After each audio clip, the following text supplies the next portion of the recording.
I'm Robert Fildes, and I'm introducing these two sessions. For logistics reasons, they've been swapped over, and we're going for the next hour or so to talk about the changing role of demand planners and effectively their role being potentially changed substantially by the developments in AI and machine learning. But the panel will be pronouncing their words of wisdom shortly. The session of Paul Goodwin and myself talking about lots of empirical evidence on the role of judgment is swapped to this afternoon at, I think it's 3:10. It's in the program anyway, yeah, yes.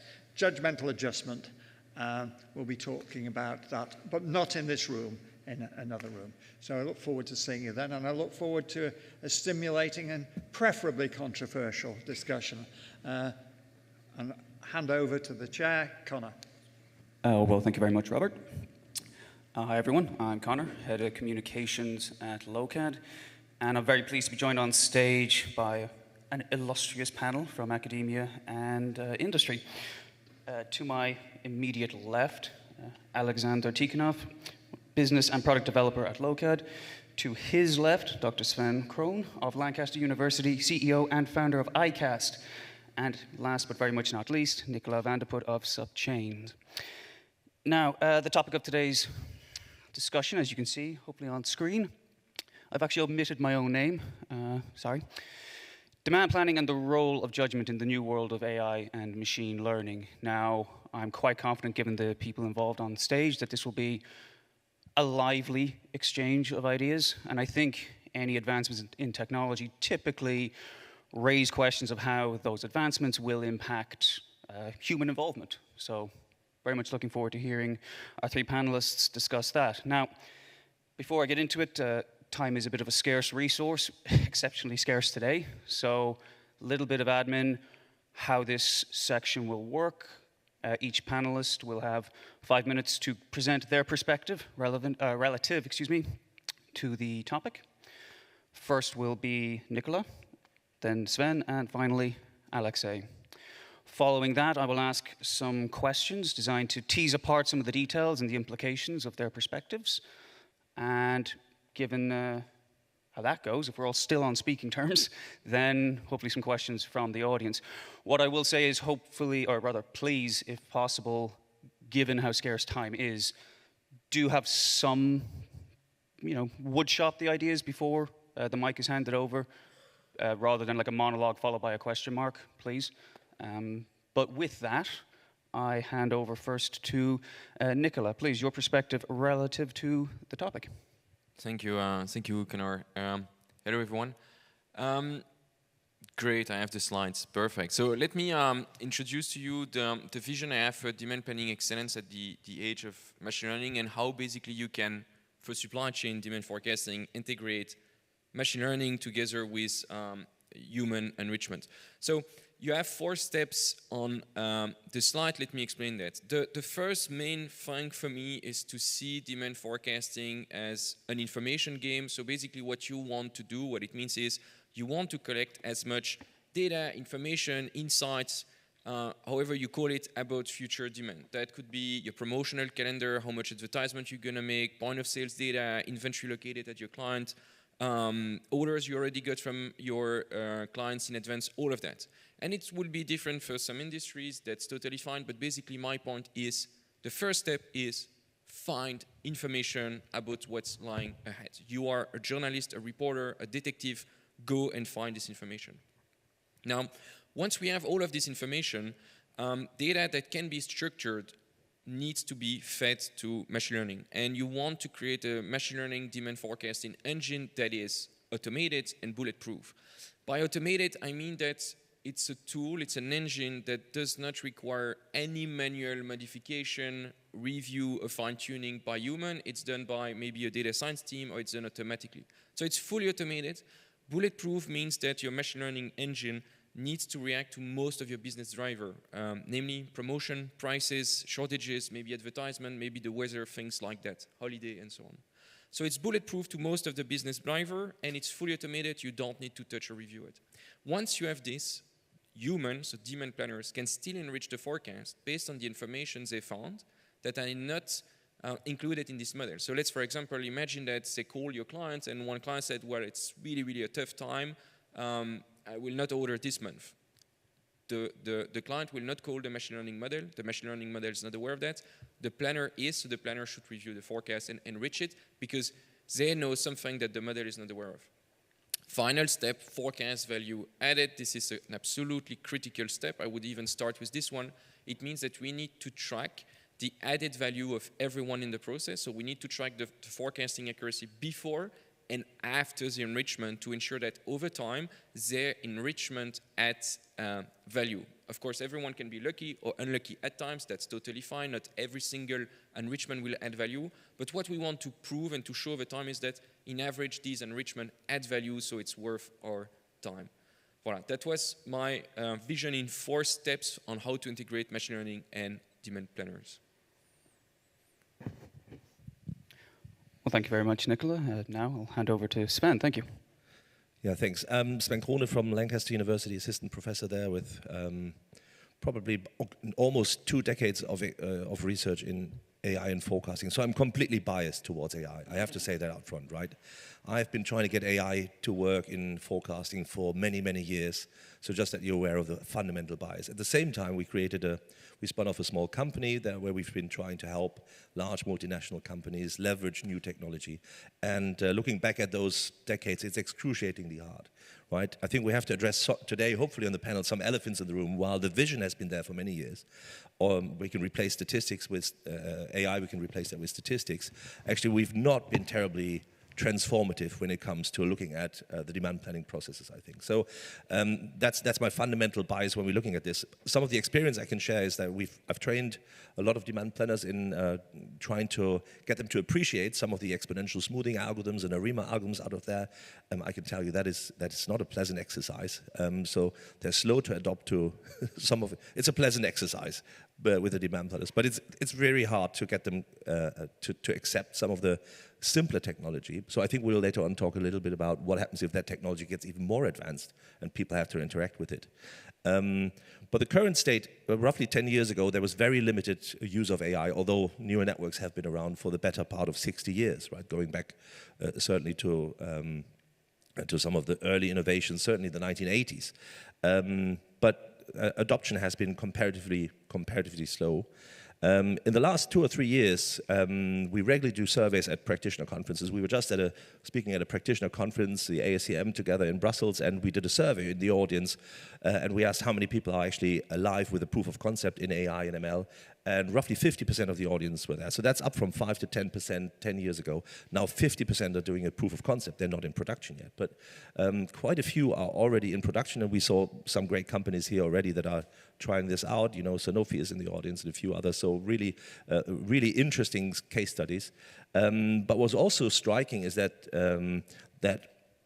as many projects that succeed fail. So we had a large chunk in the audience where AI projects did not succeed. And I think it is exactly that intersection between embedding a technology into a demand planning process, which is much more than just the forecasting step if we're looking at industry, right? We have to look at master data management, data cleansing, prioritization, error metrics, running a statistical model, then potentially analyzing errors, identifying alerts, and then making adjustments to that. And by the way, even if you have a fully blown statistical baseline forecasting process, which even today the majority of companies don't have, Gartner has a beautiful maturity landscape of the different stages of the s&op maturity. Very few companies are in the level 4. Most of them are between 1, 2, and 3. Even if you have a statistical process, how to cleanse the time series history, do it automatically or manually, that's a judgmental decision. Which algorithm to choose is a decision. Which meta parameters to allow to search for is a judgmental decision. So there's a lot of judgment. But I think traditionally we think about the judgment, the final adjustment of a statistical baseline forecast that is or is not understood. And maybe to look into the future, I have not seen a lot of movement or innovation when it comes to innovating the s&op process as it was designed by Ollie Wright. And I see executives getting seriously disgruntled with a lack of progress, the perceived lack of progress, although there is often progress in developing the processes. But I think there was a CEO of Unilever that said, we've got to get rid of demand planning, it doesn't work during COVID times. Some real challenges ahead for demand planners to keep their jobs unless they leverage AI. And I do think that there's a realistic scenario that AI, as you said, if you manage to do all of this, that AI will be able to replace demand planners even in the judgmental adjustment steps. But we're not there yet. So looking forward to see what your views are. Well, thank you, Sven. Alexey, your thoughts, please. Thank you. My proposition will be radically different. And I think first we need to expand the scope, because demand planning exists in supply chain, and the purpose of supply chain is to make decisions under uncertainty, to make profitable decisions under uncertainty, under the presence of constraints. And can you switch the slide? And as far as this goal is concerned, my take is that demand planning is an obsolete approach, and judgmental forecasting interventions are wasteful, even if they help to improve slightly forecasting accuracy. Why is that? Demand planning is an obsolete approach because it presumes that we need to separate forecasting and decision making. And this separation inevitably leads to raw choice of simple tools, because we introduce human-to-human interface. We have to convey information in a very simple manner, and we choose point forecast, because point forecast everyone can understand. Accuracy metrics computations are simple, so we can argue about those points, we can adjust them up or down, but unfortunately this choice of tools prevents us from making profitable decisions. Why is that? To make a profitable decision, we need to assess financial risks and financial returns. And we can only do that if we capture the structural pattern of the risk. And there's only one tool, as far as I'm aware, that does that. It's called probabilistic forecasting, where instead of single point predictions, you come with an educated opinion about how all possible futures look like. What are the probabilities for different likelihoods? And here I'm not talking about demand. There are other uncertainties. For instance, there might be uncertainties of a lead time that you need to take into account. This is especially relevant if you're dealing with the goods shipped from overseas. Then you might have yield uncertainty if you're dealing with production of food. You may have return uncertainty if you're dealing with e-commerce. So there are multiple sources of uncertainty, and you need specific tooling called probabilistic modeling to combine all those uncertainties to be able to derive decisions at the later stages. Demand planning offers us only one version of the future, which is a point prediction, which is the most likely scenario, but we are interested at the tails of this distribution, because risks are concentrated at two extremes. Then demand planning perspective inevitably leads us to considering only one decision option. You have one point forecast, you apply either a safety stock formula or simple inventory policy, you derive one decision. But is this decision profitable? What if I increase it up or down? How my expected profitability changes? I cannot do that because my predictions are point predictions. I don't state any probabilities of likelihoods of those scenarios. Then the third problem with demand planning is that economic perspective is completely absent. We are talking about forecasting accuracy in percentages, or if we use various metrics that deal with accuracy in units, we are missing the financial perspective. So what we need to estimate the expected costs, expected rewards, and we also need to estimate secondary drivers, such as how do we compare inventory decisions for different products. Every retailer knows, for example, that having diapers in stock is much more important than having premium chocolate, because if you don't have the first product, then your customers will be disappointed. You will lose customer loyalty. Then demand planning prevents us from extensive automation. What are we going to automate? We are going to automate production of the endgame decisions, not just the forecasts. We need to automate the entire pipeline. We need to convert our raw transactional data into actionable decisions that already saying with respect to all decision constraints such as MOQs and other decision drivers such as price breaks. And last but not least, there has to be an ownership. Currently, there is no ownership over the end game decisions because we have this transition process of forecasts going to a different team and then they derive the decision. And then you have a blame game. Oh, we made this decision because your forecast was inaccurate, or there was some judgmental increase of the forecast and thus it led us to a wrong decision. So to summarize, demand planning perspective is obsolete and we have something better. Thank you. Well, we're going to agree today, but not on everything. Can I just respond to that? Because I think I fully agree with you on some aspects. I think you mentioned point versus interval or probability distribution forecasting. Agreed, right? But there's many software packages out there that have been doing that for many years, but practitioners ignore it. But I think we all understand the value of communicating not only the demand value, but also the risk associated with it. So, I mean, SAS has been doing this for a long time. Forecast Pro has been doing that, and even Forecast X has been doing that, but it's widely ignored. So why is it ignored? We probably should talk about, why demand planners don't understand interval forecast. I mean, that would be interesting. The other thing that you mentioned, which I think is also a good point, is that there often is a disconnect between demand planning and inventory planning, supply network planning, production planning, which would be beneficial to derive a holistic solution. But if you're thinking about large multinational companies, I think the processes are set out that you would actually drive decisions over tens of thousands of employees that are all intervening and they don't share their knowledge freely. So, and the third thing, I think we have to think about what we consider. I think we all have different backgrounds in looking at demand planning. I come from industry, multinationals, maybe multinational transportation companies, fast-moving consumer goods, pharma. You probably have more of a retailing and vision and background where these things can be pulled together. But what we see, I mean, there are very nice books by Charlie Chase, I think, of SAS written about demand-driven supply planning. It's about the demand-supply reconciliation. It's as much a process to share information and to share expectations and risk management, exactly risk management, over a long-term horizon in S&op, roughly looking at 6 to 18 months out. S&OE is looking at 1 to 4 months out.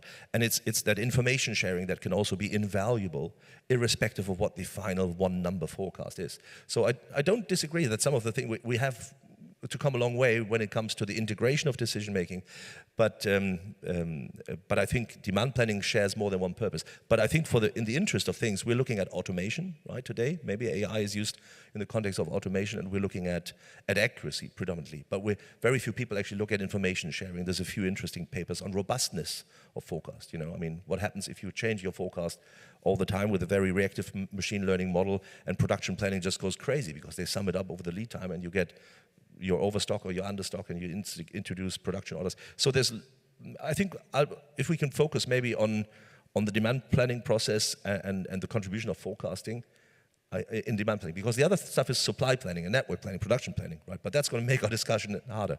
But I fully agree with you that that would be an important thing. Maybe with a short comment. Okay.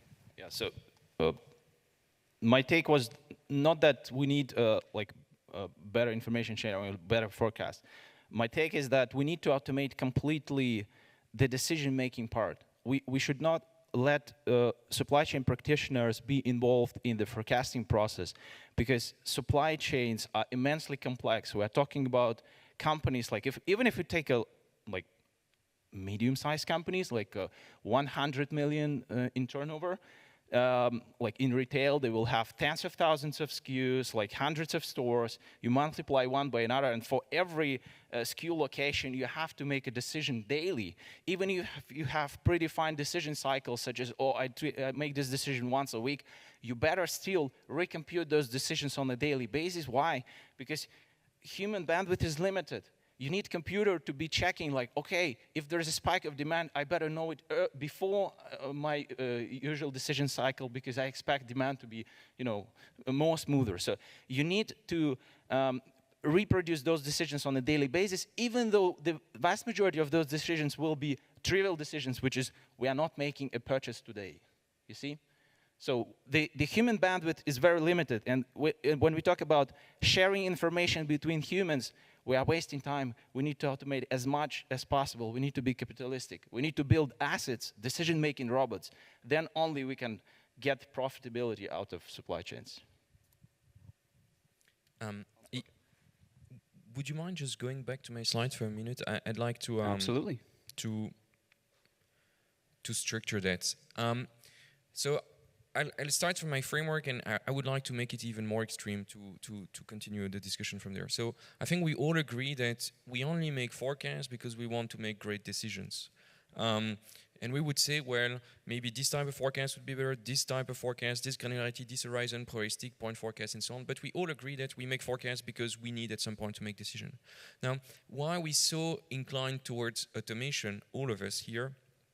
It's because we have to make so many forecasts and so many decisions at scale, and we don't want variability. If you have human, you have an issue of variability, you have an issue that it is so many forecasts and decisions to be made, and so on. Now, the way I see forecast, again, it's only about how much information can you process and how good are you at processing this information. So I want to have a model that is as good as possible at dealing with as much information as possible. And this forecast could be probabilistic, it could be point forecast, that's fine, as long as it can process as much information as possible. Now, I don't think today with the technology we have, it might change in 10 years, we could have a single model that can cope with all available information in the world. Let's take very simple example. The COVID, let's imagine it's mid-March 2020. If you have a forecast engine, even with the best machine learning technology we have today, you know as a human COVID is going to get there, and the state of the world and the city will change in the following weeks. Your model is not aware of that. Now, you could have a point forecast, you can have a probabilistic forecast. You as a human, you still need to enrich and review that because you have access to information and you can cope with information that your model has no access to. So for me, the discussion of should it be point forecast or probabilistic forecast has no interest in this discussion because the conclusion is still the same. It's about how much information can you feed to your model, as much as possible. And if you cannot feed certain information to your model, then it's time for human to enrich that. And that's why it always makes sense to have a single last human who's able to review some decision or some forecast based on some information that the model cannot process. I think we're talking about different industries here when we're looking at demand planning. I'm fully with you that if you're in a retail space and you have tens of thousands of decisions to make on a daily level, then you need a significant degree of automation. And probably automation is one of the core aspects that you have to do. But I mean, we work with retailers in the UK quite extensively for some time, and even there, adjustments are made across assortments, you know, for things where uncertainty rules like extreme weather effects, or, you know, what is the effect of COVID closures on shower gel versus on toilet paper in Germany, right? So I think this human in the loop thing is one thing that comes in very late with very few exceptional overrides. And forecast value add is showing that this is helpful. I think we've seen from some of Stefan's presentations and others. But if you're looking at a pharmaceutical manufacturer, for example, that has maybe 200 to 400 core products, they're quite manageable by a human. I mean, why are all these companies getting by? We did surveys, and roughly 50% of the companies use very simple statistical measures. They're getting by, they're profitable, they're growing, they're agile in their supply chain, they have all embedded s&op. So there's a whole spectrum of problems that we have. And I think that's one of the things that I always love at this conference. All these different forecasting flavors come together. We have people that are showing us electricity load for smart meters. Yes, that you have hundreds of thousands of smart meters with minute-by-minute forecast. There's no human intervention feasible, but you have fast-moving consumer goods, or there was a presentation on pharmaceutical products in pharmacies, for example.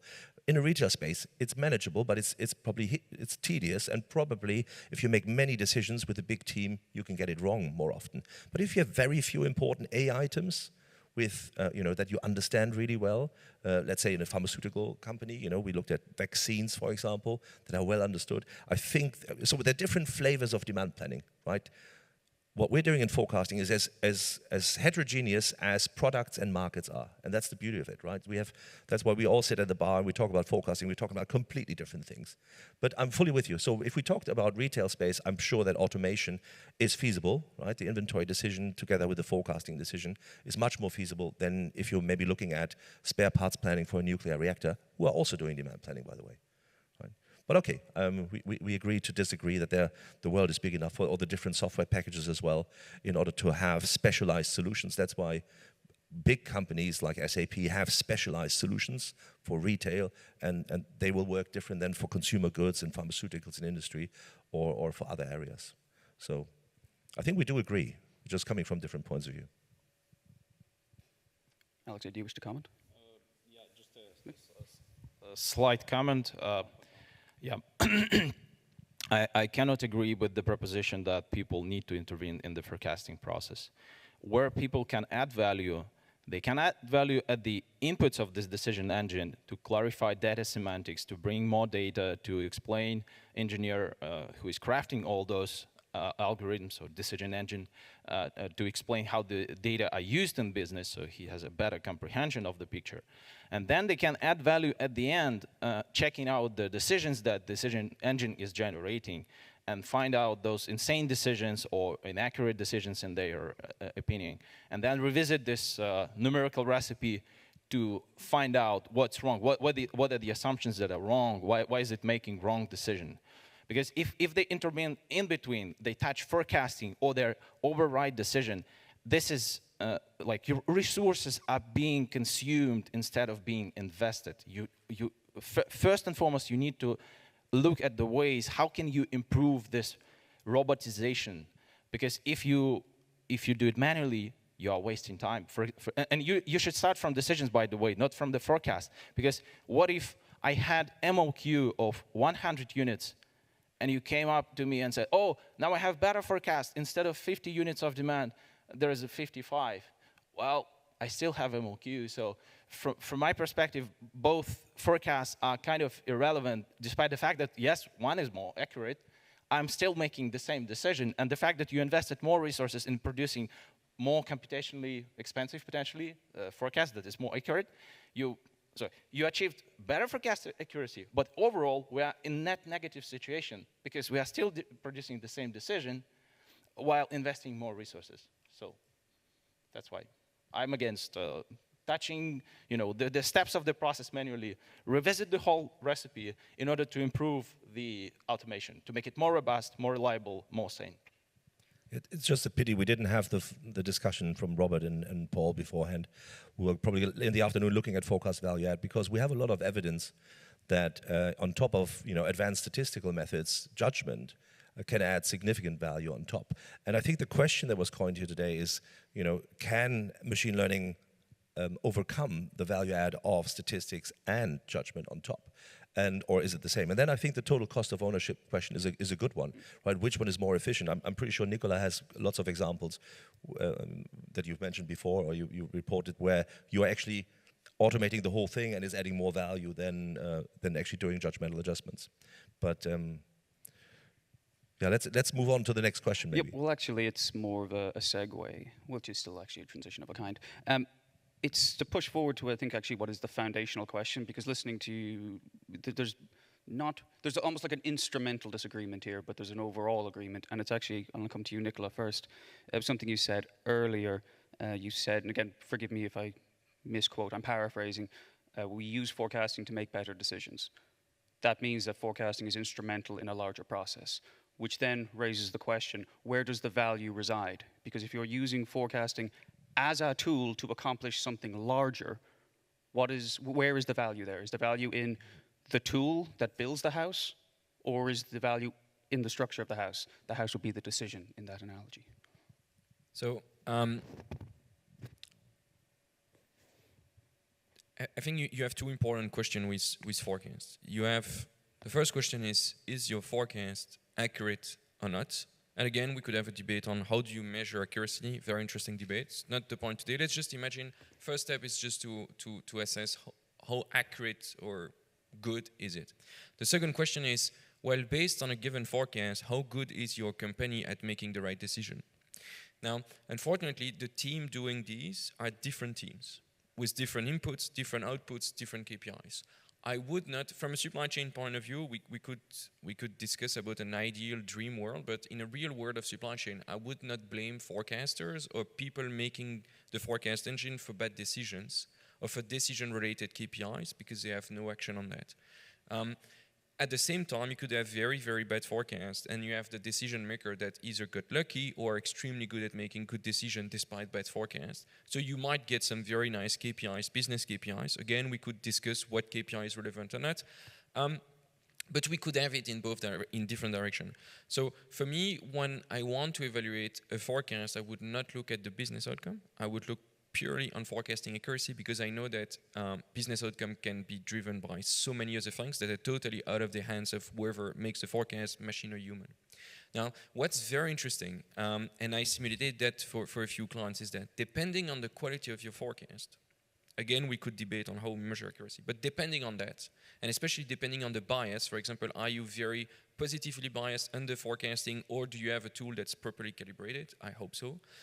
The resulting supply chain optimization engine might go for very different policies. So the optimal policy or the optimal way to make decision might change depending on the quality of the forecast. So it also means that if today you go from a forecast that's extremely over-forecasting everything because your process is so politically biased to a forecast that's actually machine learning made, you need at the same time to review how your supply chain decisions are made.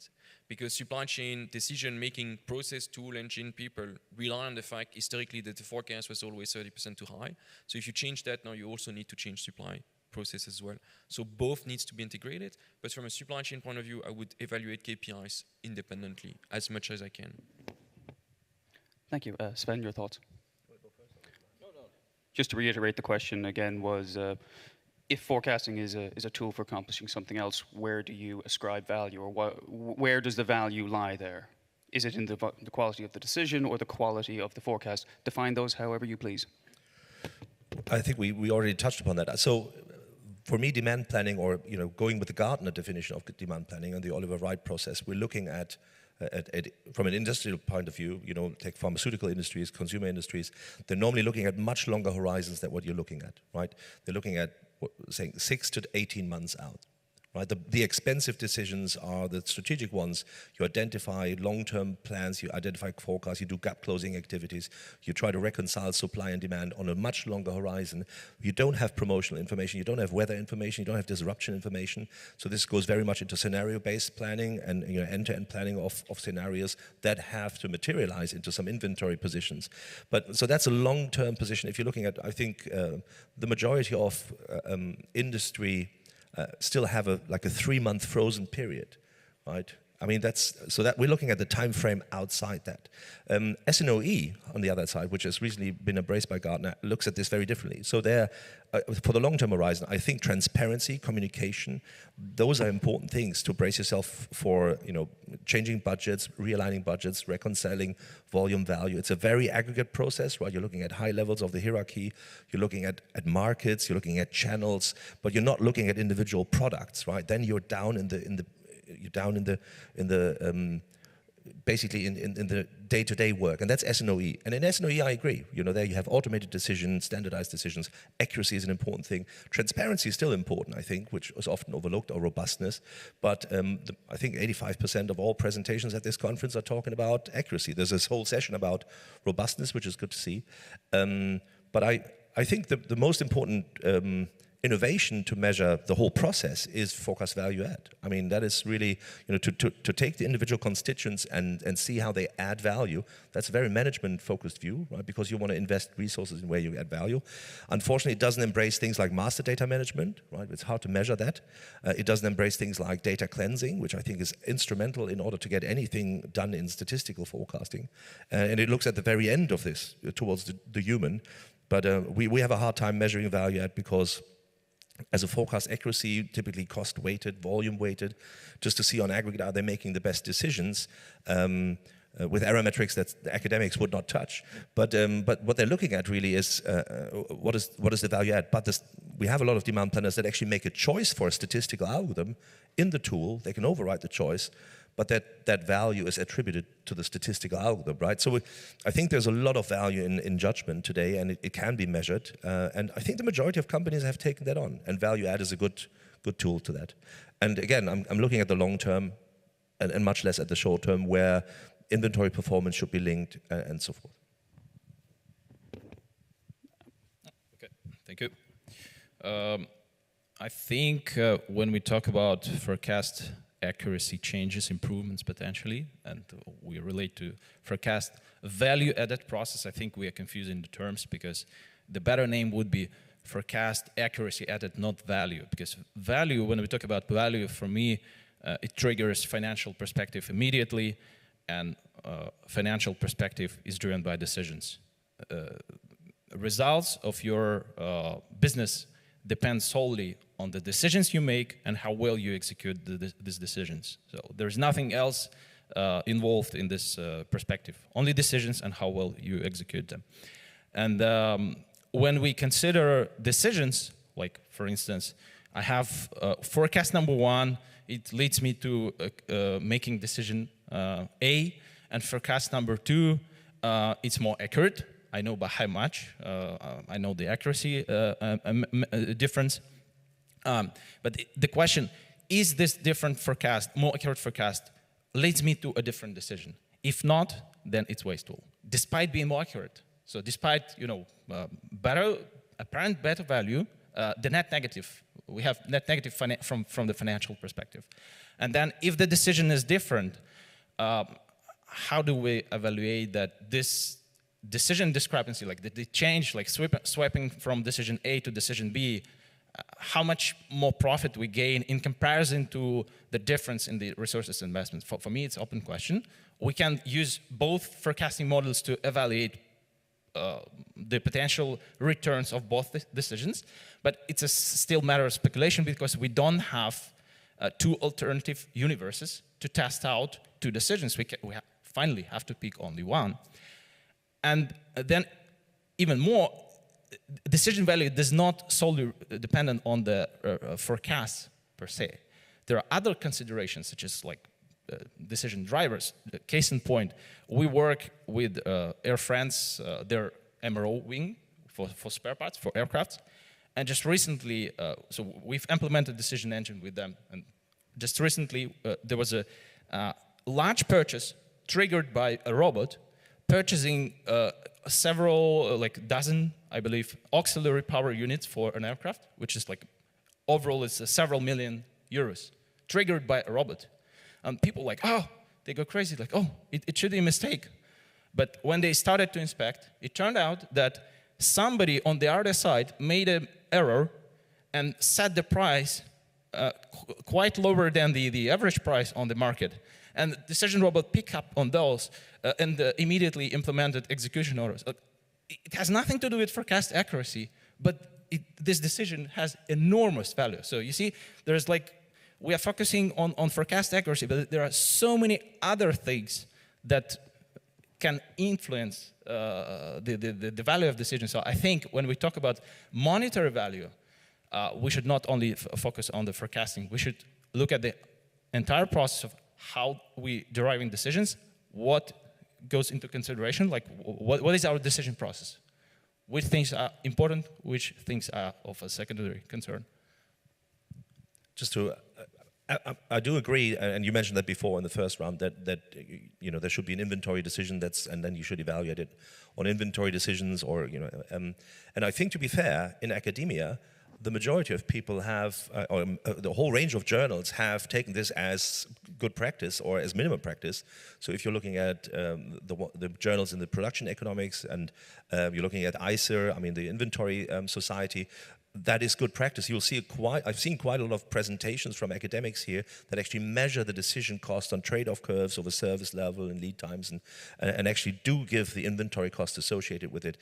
that is something that I don't see in practice at all, right? So it's very hard to do in practice. It's hard to do it, but it's possible. You have to make assumptions, and of course the supply chain is complex. But I fully agree with you. The decisions cost should be good, but that goes back to Granger, 1969, asymmetric loss functions. We typically don't have the decision costs, so we have to assume something. What I see as a huge gap, and maybe an omission, what this community has not been able to achieve, is to link this important. To establish the link between forecast accuracy, however you want to measure it, and the decision cost associated with it. So we actually had a research project.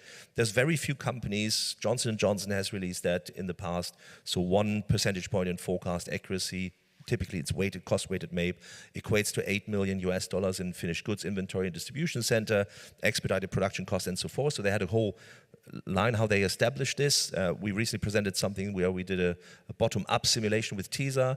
There are some calculators out on the web that I don't fully trust, but I think that's an important thing, that forecasting errors are costly purely from the decision on safety stocks and inventory in the immediate next step. Not even going to production planning and raw material sourcing and long-term decisions. So I think that's a real omission. That's why I think demand planning teams and companies are still too small. If they knew how expensive their decisions were, how valuable forecasting is, we would see a lot more resources there. And by the way, TESA, it was roughly, of course it depends on the company size. We're not allowed to say the number. It's 1 Bugatti Veyron. Bugatti Veyrons have a pretty rigid price, so it's 1.5 million per percentage point accuracy in inventory direct translations. And we're working with a few other companies now to establish this, given the inferior inventory models. But this is a really important thing. You're solving the problem directly and show them the decision cost, but when the process is decoupled, you can still do that, and I think that's the missing pin. But I'm fully on board. Inventory or decision cost would be ideal. Inventory is a direct linkage that can be done and must be done. And it's being done by academics. Nicola, nope. Well, then I kind of want to push forward with and sort of stitch together some points that have been raised, particularly around assumptions. I mean, assumptions, if that's an assumption by a demand planner, like, oh, this is wrong, I need to make a manual override, that's an assumption. An assumption goes into building a forecast or an automated model. So, I mean, these are distinctions, or rose by any other name. But my question is it reasonable to expect for management, so people without training in the things that we're talking about today, to have the same level of trust in automation, like an automatically generated forecast, versus a forecast that's gone through your desk, for example? And sorry, or Nicola's desk, or Alexey's, excuse me. Thank you for the question. It's actually a very, very common question I get on LinkedIn and from prospect all the time. If you mind going back to my slide. Like the most common question, if I summarize it in just a few words, is how can I trust machine learning? And you could change machine learning by statistical tools. I like to change this question to, yeah, but how do you trust humans? Because people, I'm like, okay, Nicolas, how can I trust you? How can I trust your machine learning? And I'm like, how can you trust your team? And that's, I find, the real question. And there is just, for me, one way to track that and to answer that. It's called forecast value added. And the idea, it's really, I'll try to really explain it in just a few sentences again. You want to track the accuracy of every single step in your process. That could be a human, that could be a machine, that could be information from your client, or the forecast coming from your client. Every single step, you're going to track the accuracy before this step and the accuracy before this step, after this step. So as you do that, and I would also advise that you compare the overall accuracy of your process against a statistical benchmark, which could be any simple model you could find for free. As you do that over weeks, over months, over days, depending on your horizon, you can really prove that some part of your process, could be human, could be machines, are adding value and are accurate. This is the only way to do it. And I would even go as far as saying, if you don't do that, it's like you don't have the lights on in the room, you're in the dark, you have no clue. And when I'm contacted by companies who want to drive demand planning improvement project, the first question is, do you track forecast value added? Because if you do not, there is no way you can know if my model is adding added value and if we're doing great or bad. So this is the first step. To answer the question, how do you know if I can trust machine learning? Is the same question as how do you know if I can trust human? And the answer is you need to track forecast value added.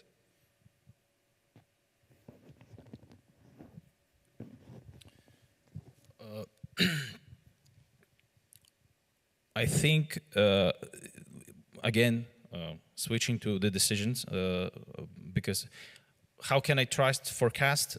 I don't know if forecast is good or bad unless I see what decision it recommend, which decisions I can derive using this forecast. And from that perspective, humans, practitioners, oftentimes have very good intuition.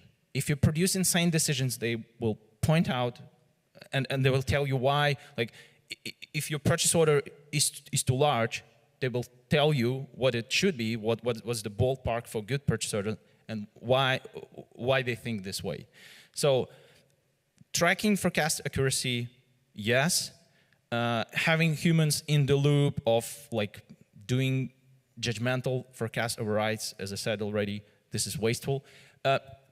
Pretty much because those interventions, they have very short expiration times. You see, you made override, it doesn't last for like yet another year. It will probably have an impact on your next purchase order, but not the one that comes after. So you see, you involve very expensive resource, very unreliable resource, because we should also discuss, we don't have time, but we should also discuss what is the process behind those judgmental overrides. They are like semi-quantitative in their nature. There is no rigorous process like for automatically generated forecasts where we can inspect and decompose and see what's wrong if it's wrong. So you see, again, you need to automate as much as possible. And how you gain trust?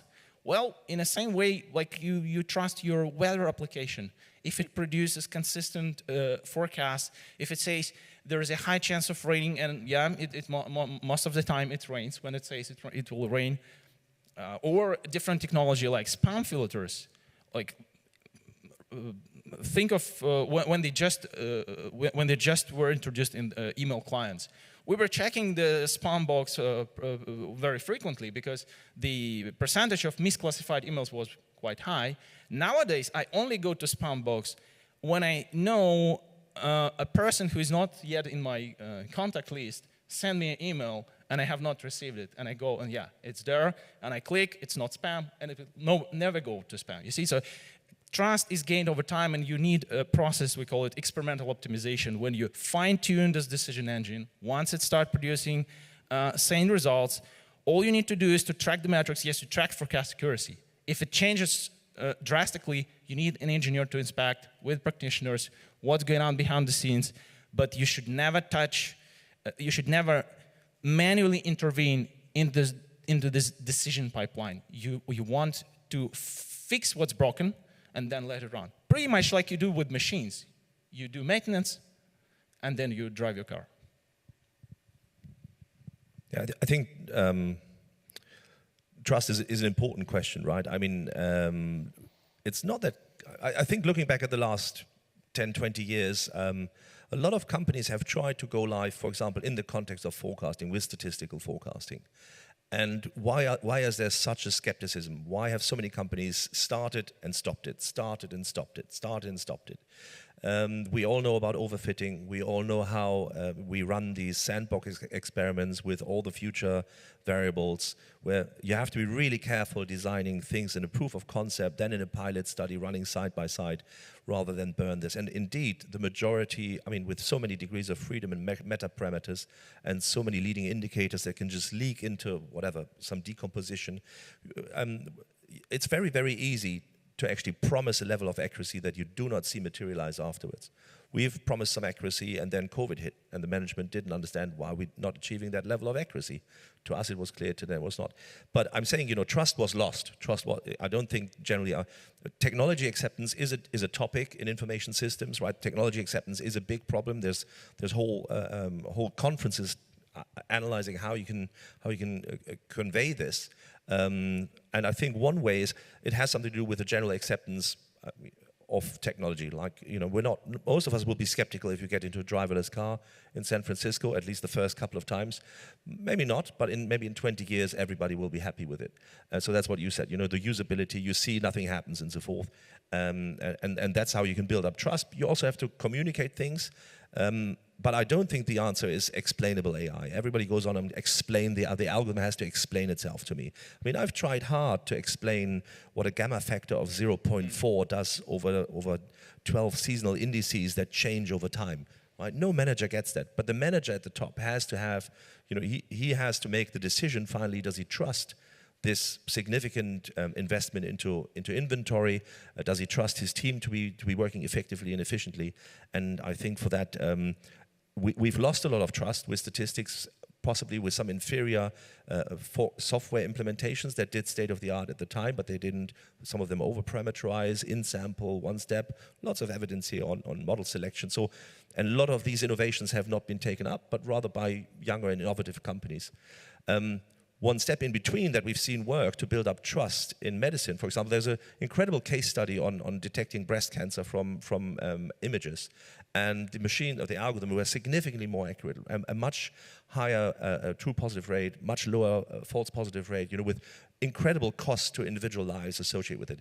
And doctors would not adopt it. Just in the 1980s, they didn't adopt some of the decision processes because they didn't trust it. They trusted themselves more than others.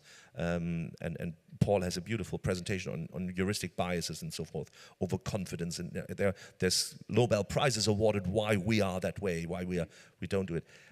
One way in between that they found is, rather than automate with AI, you can build augmented AI. So that's a lot of the solutions we're building now. When AI can do outlier correction, but we actually highlight the outlier to the demand planner. AI can do model selection, but we rather highlight the ranking, what we think is meaningful.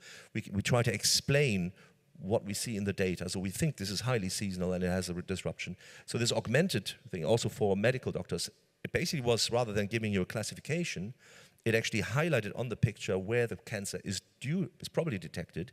And not only did it give you a true false answer, cancer or not, but it gave you a probability of this being cancer, which allowed, in time-critical situations, to sort by probability and only look not at the ones that are clearly cancer and the ones that are clearly not cancer, but to look at the ones that were uncertain. And that's where the doctors could actually use their expertise, and suddenly they had a massive acceptance. So I think it has a lot to do with the design of the systems, the design of the decision process, and it's not all automation, because we have ABC and XYZ and new products and ending products. It's not, you can't automate, shouldn't automate everything, but automate some parts with AI, automate other parts with very simple methods that are transparent maybe, and automate others with algorithms that are robust. But I think for now, for the current level of acceptance and skepticism towards technology, although we all love GPT to plan our next birthday party, I think probably augmented AI is a good step to get acceptance, and then we can fully automate with AI. Oh, sorry, Nicola, do you want to comment on that? Well, just to follow back on that, because again, you both raised very, very good points there. But I just want to tease apart one of the comparisons there. So I think, Alexey, you gave the example of using a weather forecasting app, which is, I mean, meteorology. The foundation of meteorology has been probabilistic forecasting for quite some time.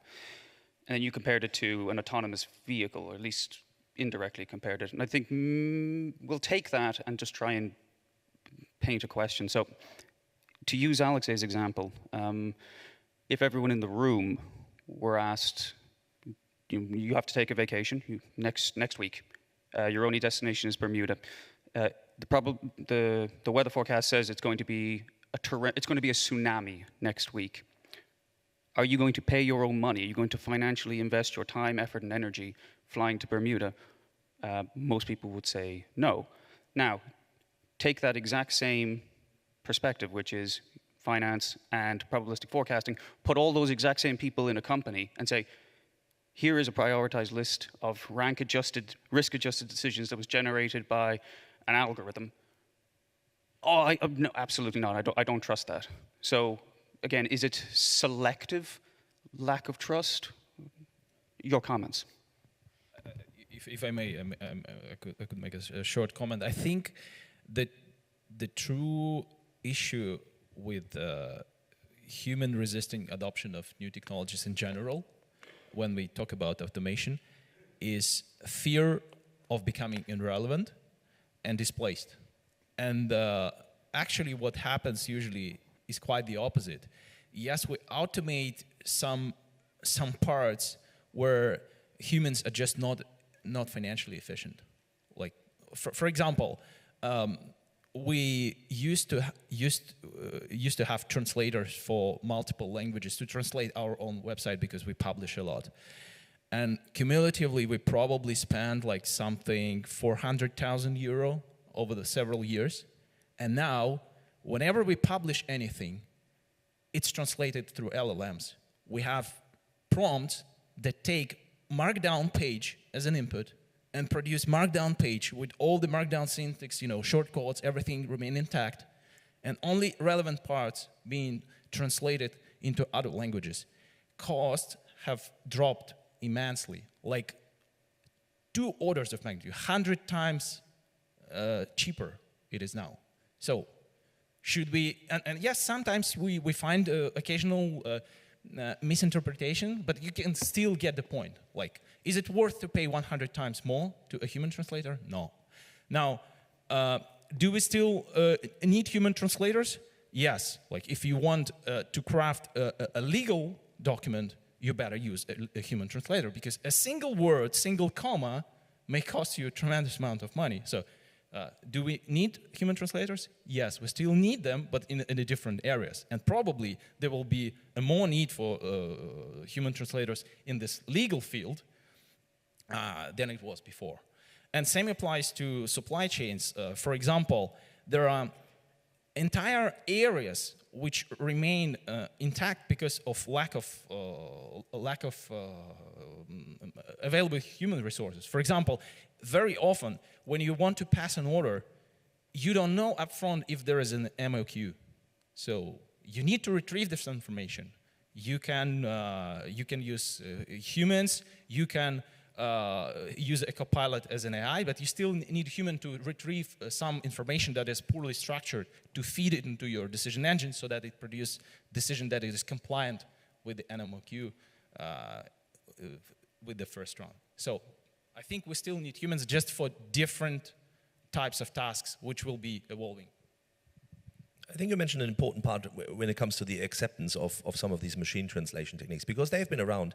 IBM via voice used neural networks back in 1982, right? So they have been there, but the translation rate or the error rate was somewhere around 90% identification. So a human would have to go in and change quite a lot of letters.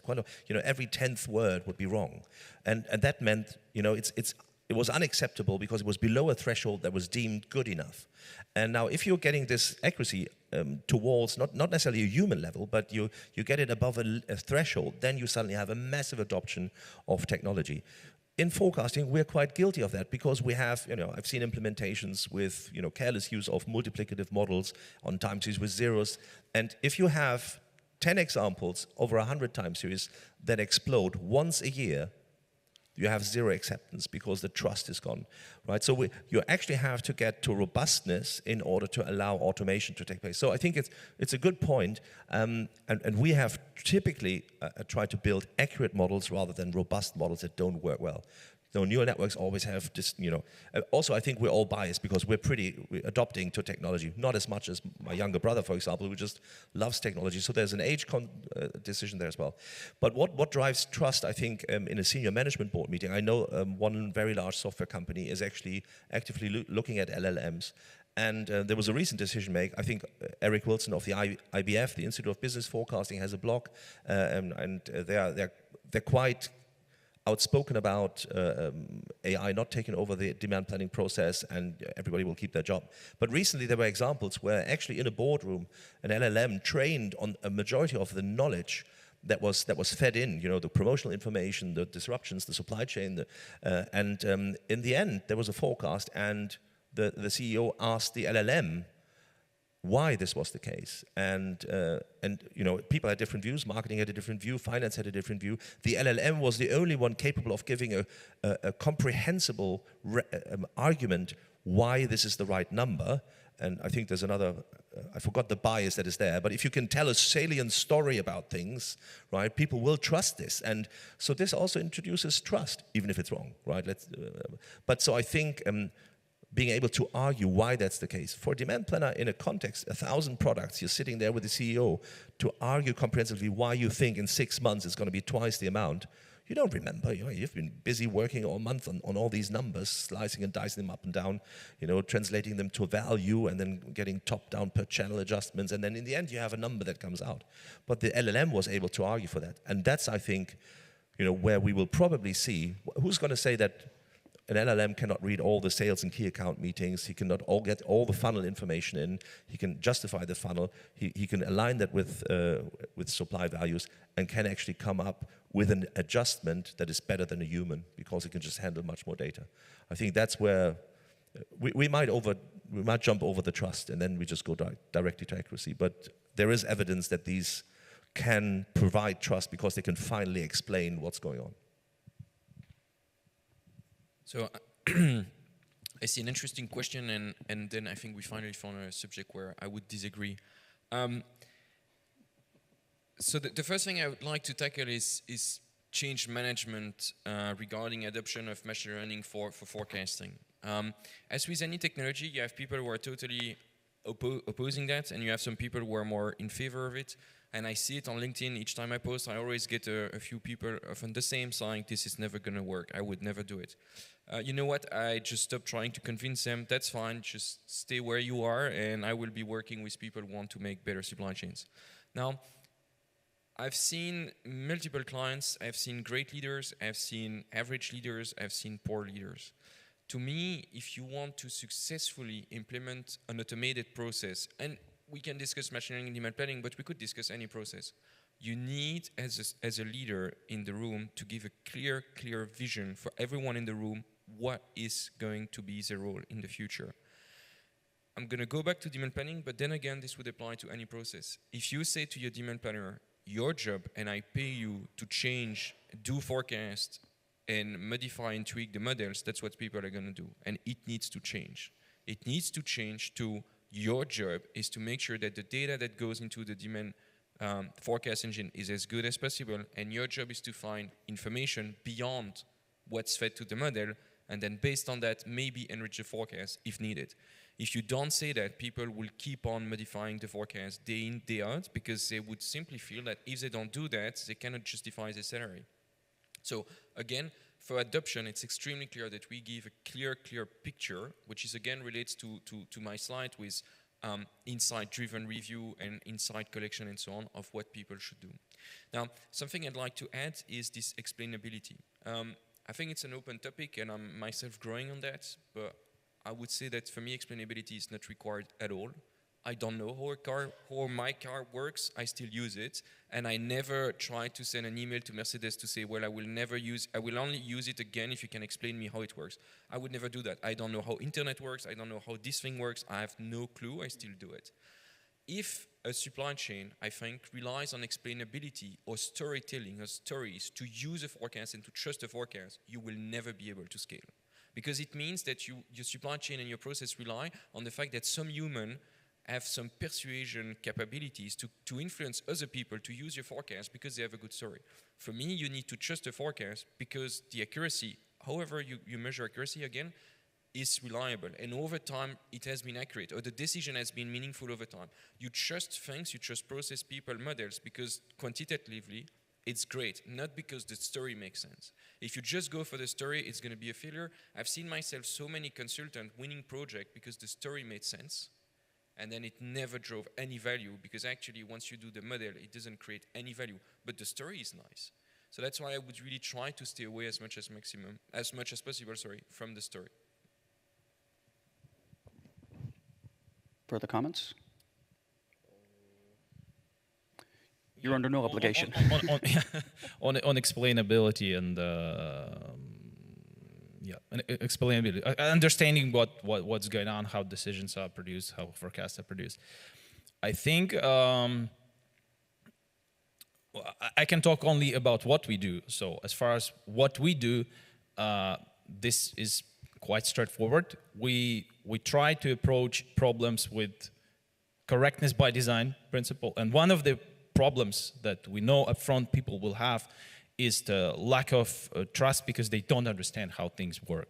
So that's why you need, we call it white boxing element, which is whenever possible, use explicit models where you understand what parameters mean instead of, you know, some obscure feature engineering, but you know, so that people can comprehend what's going on.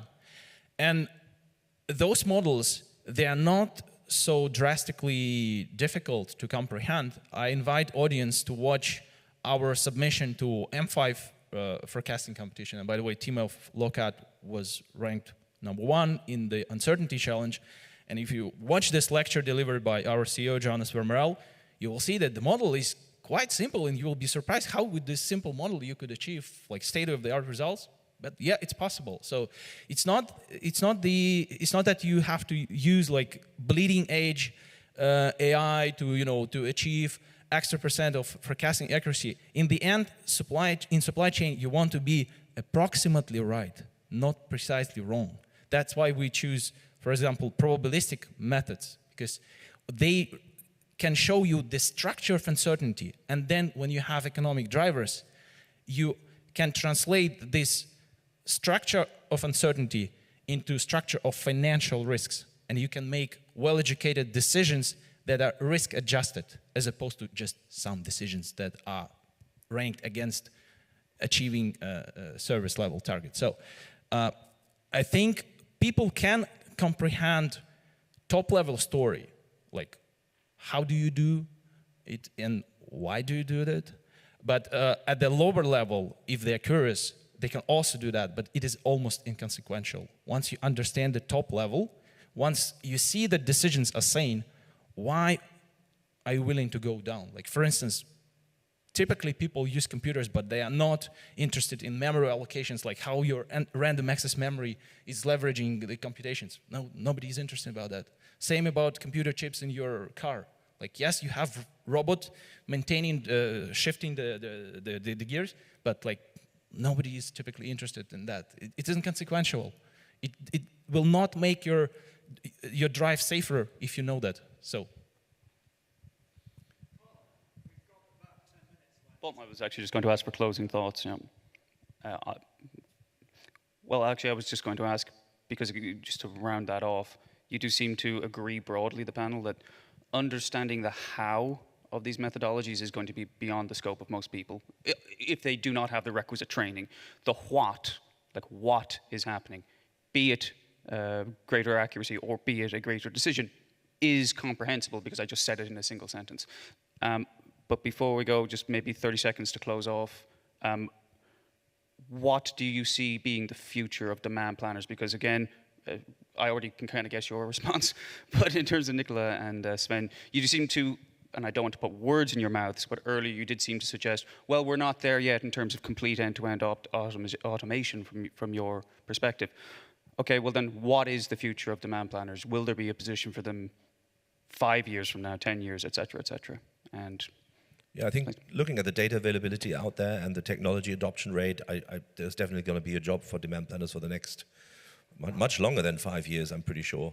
Because also the pressure to restructure for companies or to innovate is not as big. If you look at all these initiatives for digitalization, right? For most companies don't even have cloud storage. I mean, it's surprising how some of the largest multinationals of Europe have actually been able to operate so well. So that's probably due to the amazing people that are there. But I do see that. But in the long range, I think we're really risking, if they're not adopting, if the software vendors are not adopting, if you don't automate, if you don't support decisions, meaningful decisions like history correction, and you have, I do think that explainability is important, not to understand this is how a neural network works, but these are the input variables that were fed into this, and can answer a question, have you considered the promotion has been shifted from week 5 to week 12? I think those are the questions you have to answer. They're much simpler questions. But I do think in the long run, with more data becoming available, it will be very hard for demand planners. So because the frequency of decision is increasing, we're going from monthly to weekly to possibly intra-weekly forecasting to also align with retailers. I see a lot more promotions, a lot more disruptions are happening. There's so many disruptions that it's going to be grow incredibly hard for planners to tackle so much information in such a short time frame. And therefore, I don't really think that in the long run, they will be able to compete on the level of accuracy and reliability with machine learning models if all the data is there. Oh, well, thank you, Sven. Nicola, your closing thoughts? Yeah, so to summarize in just 1 minute, what's the role of demand planners in the coming years, how it's going to evolve. For me, these are people who are going to spend most of their time collecting, gathering, structuring, cleaning data, information, and insight, feeding most of it to machine learning model, are going to be automated to forecast demand, and the information, the insights that cannot be fed to machine learning models will still be used by these planners to do manual enrichment on these forecasts. But these planners will not spend time flagging outliers, manually correcting outliers. They will not spend time tweaking models, reviewing the fine-tuning, the hyperparameters of models, or anything like that, or even selecting models. For me, these tasks should need to be 100% automated. Humans should not do that. The planners will focus on finding, collecting, and cleaning information and insights. Thank you. And Alexey, your closing thoughts. I think that currently demand planning are occupying niche of software products called systems of intelligence, because there are typically 3 types of enterprise software: systems of records, those are ERPs and different other transactional systems, systems of reports, these are business intelligence applications, and systems of intelligence. This is emerging field. Those are the systems that can automate decision making, such as one of those is that Lokad is delivering to its clients. And currently, demand planners are trying to compete with this field. My understanding is that in the long run, they cannot compete. They will lose. Why? Because humans are great creatures. They are super smart. They can, if we consider single decision, they can outcompete a robot, because they will always come up with a greater insight, something that the robot is not aware of, like some additional information, but this is not scalable. Humans are costly. We're talking about supply chains of immense scale, so we cannot scale this up. And that's the primary reason why, in the long run, they will be displaced. For the same sort of reasons, like in Paris, we don't have water carriers anymore. We have running water. Why? Because it's cheaper. Yeah, there are some still undeveloped countries where in small villages you still have people carrying water in buckets because, yeah, due to the economies of scale, running water is not an option yet. But even in those villages, at some point, they will have running water. So in the long run, they have no place. And at the moment, some companies already got rid of those. Thank you, Alexey. All right, well, thank you very much to everyone on stage for your insights and your answers. At this point, I'll turn over. Does anyone have any questions? And I will sprint and pass over the mic. Oh, of course, it'd be right at the back. Okay, good. There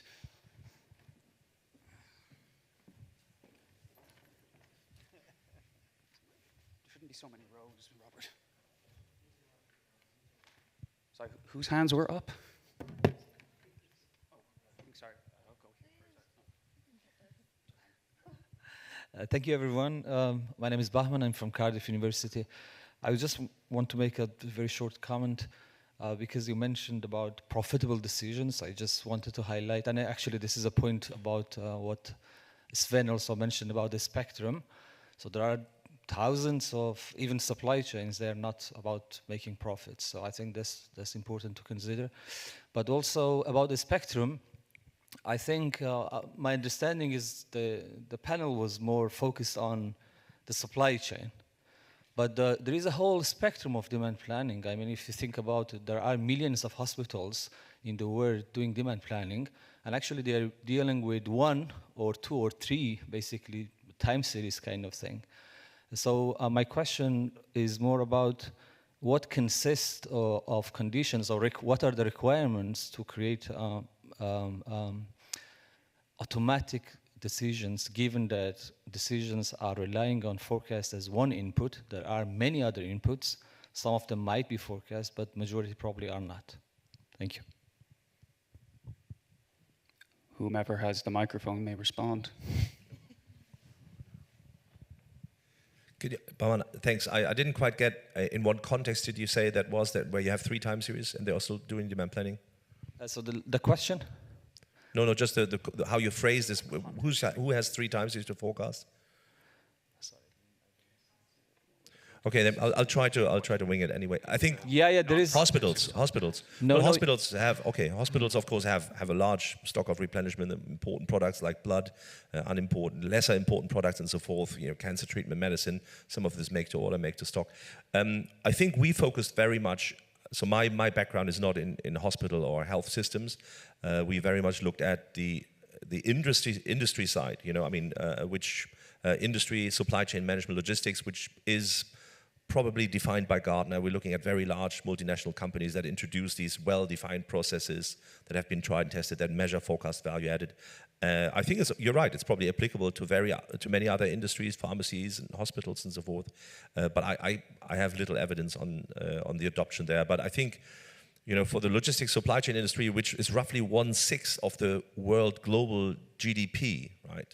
So we're talking about 1/6 of the world global GDP that's mainly driven by very large companies. There we're really concerned about the lack of innovation with regard to these things. But it does not mean that it should not apply to some other places. I mean, maybe the better terminology would be a service supply chain. For instance, in hospitals, you have demand planning for emergency services. It's not about products necessarily. It's about the service itself. So it is. I think my question more is about the automatic decision making, because as I said, there is a spectrum. You know, from emergency departments, they are dealing with one time series actually, and this is maybe where you don't deal with millions of thousands of time series. So the question is, what are the requirements for creating an automatic decision making? I think you're right. I mean, it's a very interesting. There are many interesting areas that we in the forecasting community have not paid as much attention to as others.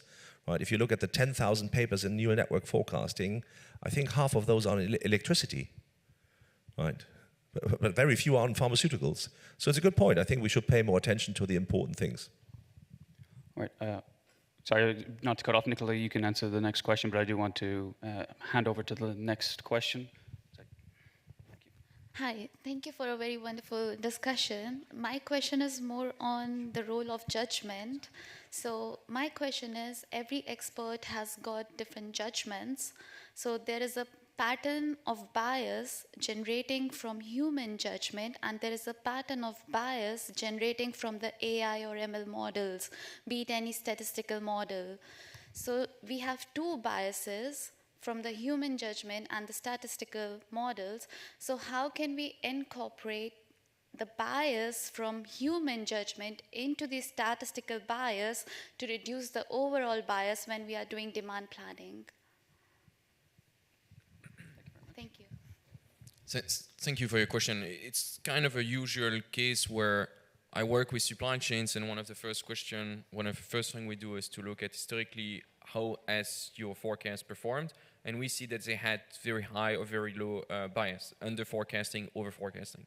It always boils down to a story. People over forecast because they want to be on the safe side, and most likely because the supply process is not good and they don't really know how to manage inventory. So instead of changing, for example, policies or safety stock target, instead they rely on very high forecast. Maybe they also have very high forecast because they want to be optimistic, they want to fit the budget and so on. And the forecast, on the other hand, might happen because people want to beat the forecast to get a bonus. So usually, if your supply chain creates very high bias, it's an issue of wrong incentive or wrong supply process, and you need to disconnect that, retrain people, maybe improve your supply process, and maybe make it impossible for some people to change the forecast if they have a direct incentive in making it high or low. That's for the process part. So we need to stick to people who don't have incentives in making high or low forecasts. For the model part, if you have a model that generates over the long run very high or very low forecast, too high or too low, I'm not saying that 1 month is wrong, of course. I'm saying that over multiple periods you have the same issue. That is very likely an issue due to how you optimize your model engine, and most likely due to the fact that the KPI that's used to optimize the model is not the right one. I would bet that it relies on MAPI, but that's another subject. Thank you. Actually, can you give it to Alexey just for a closing thought, because we do have to end in but about a moment. I just want to add something to what Ritika said. I mean, I mean, when we're talking about LLMs, maybe taking over judgment and making judgmental adjustments, we didn't really go into that much detail on how that works. But there's a lot of evidence these days that you don't have one LLM to actually train on all the data to come up with one value.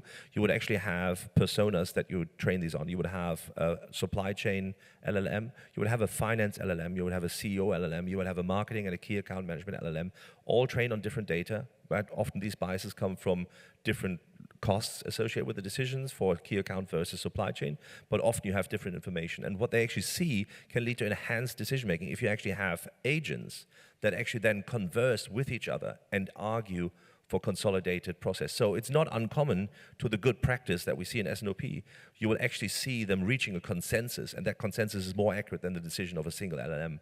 So they're already replicating good practice in human processes into these. And I think if you see these conversations, it's really scary, because it is like, the biases are there, the decision makings are there, and then you have somebody at the end that decides based on weighting the information.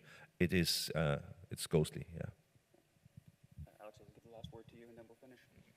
Yeah, on the same question, I think that bias is a problem of point forecast perspective, because typically why you want your forecast to be biased intentionally is because your forecast is kind of naive in terms of capturing the structure of the risk. You predict most likely future scenario, and then you assume that the model residuals are normally distributed, which is never the case, and that's why you introduce the bias that shifts your prediction towards where most of the risk is concentrated. For instance, to the right tail, like you want to forecast the tail probability of not meeting your service level targets, and thus you shift the bias. When you switch to probabilistic perspective, you don't need this bias anymore, because what you come up with is opinion about the future that looks like this future with this probability, this future with this probability. And as soon as you train the parameters, underlying parameters that capture the structure of the risk accurately enough, then all you need on top of that is economic perspective, like costs, profits, and some higher order drivers, such as those that let you to make trade-off decisions for, let's say, should I purchase extra unit of this good versus extra unit of this good, because you are constrained, your budget is always constrained. So with probabilistic perspective, you don't have this issue, because by design, bias is not needed.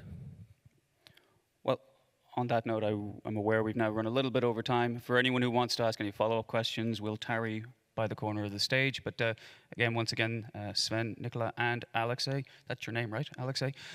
Thank you very much for joining us, and yes, enjoy the rest of the day. Thank you.